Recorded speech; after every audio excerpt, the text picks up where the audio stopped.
Chapter 15.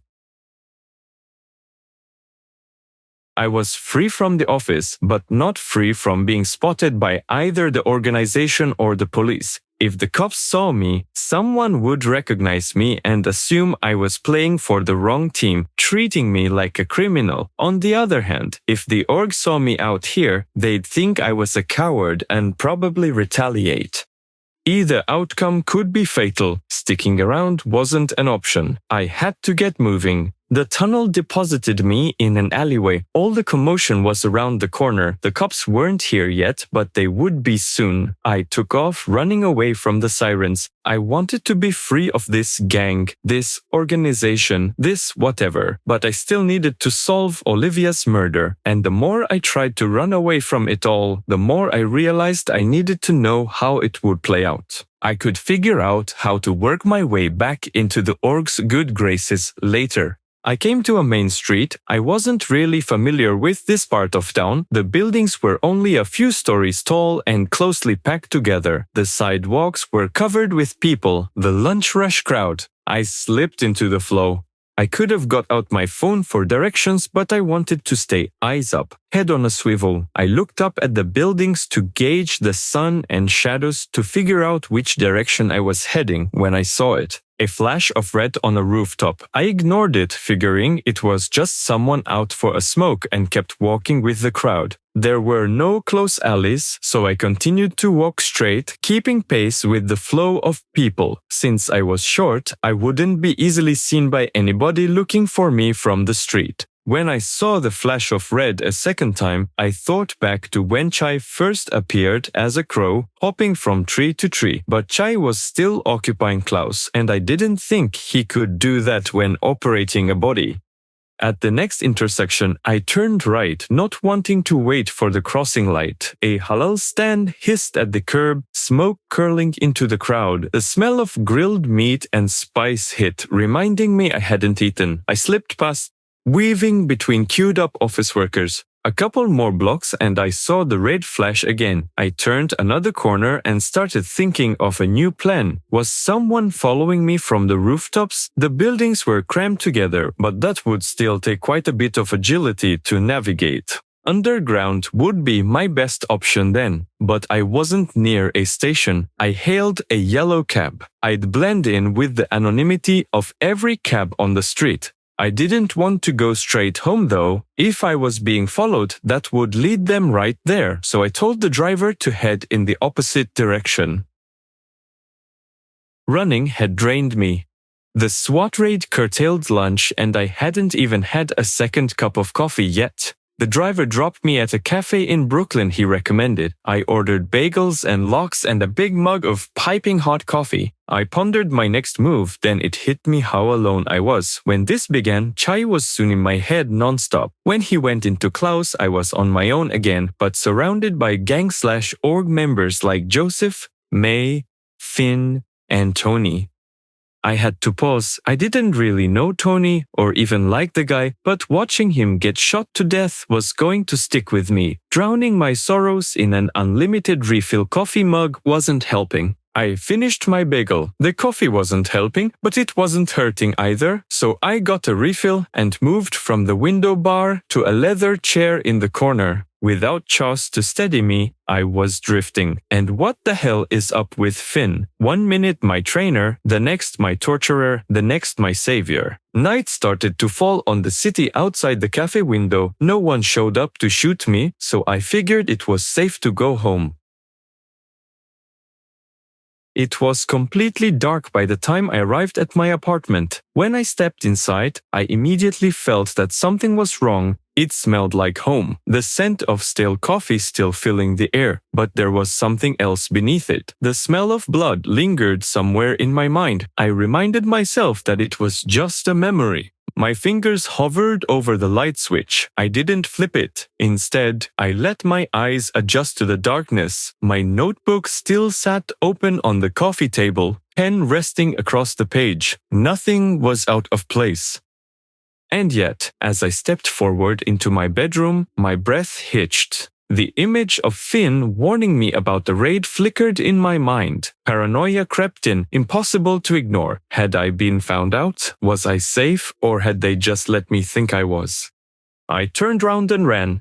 It wasn't enough. Before I reached the door, a shadow exploded from the hallway. My instincts tried to move, but I barely had time to register the silhouette before something heavy slammed into my ribs. My back hit the wall hard, the impact rattling through my skull. Hands grabbed at my jacket. Something pressed against my throat. Thought you could just walk away? A voice rasped near my ear. Joseph. Adrenaline surged through me. I drove my knee up, catching him in the stomach. The pressure against my throat loosened, and I twisted, breaking free just enough to shove him off. I threw myself toward the door. Footsteps rushed toward me. He must have quickly recovered. I saw a glint in the darkness, but I ducked. His knife slashed at the air where my throat had been just a second earlier. I reached up to my jacket, scrambling for my gun. I didn't have time to grab it before a hand snatched the back of my collar. Joseph yanked me backwards. My vision blurred as I slammed into the floor, the breath escaping from my lungs. A boot thudded against the hardwood. The shadow closed in. No! I rolled to the side just as a blade plunged down, missing my ribcage by inches. I kicked out, hitting his crouched kneecap. He fell to all fours, but still held the knife. I rolled over onto his back, trying to wrestle the bigger man to the ground. He bucked, rearing back and slamming me into the wall. He cried out in pain and stumbled on his injured knee. You're going to pay for that.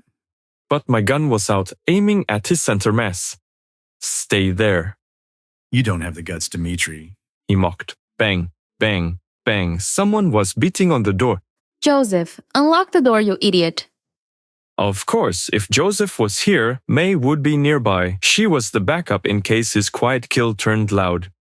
Bang, bang, bang. This time, bullets shooting from around the door handle. I guess May got tired of quiet. Joseph looked back, jumping and dodging. What the hell, May? I used the distraction to turn and run to the window. Oh, no, you don't, called out Joseph. So I shot him.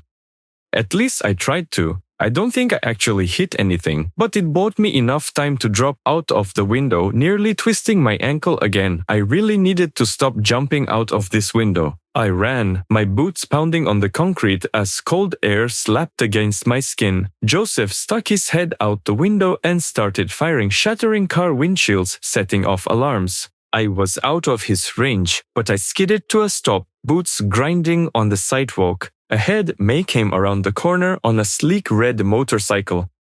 Shit!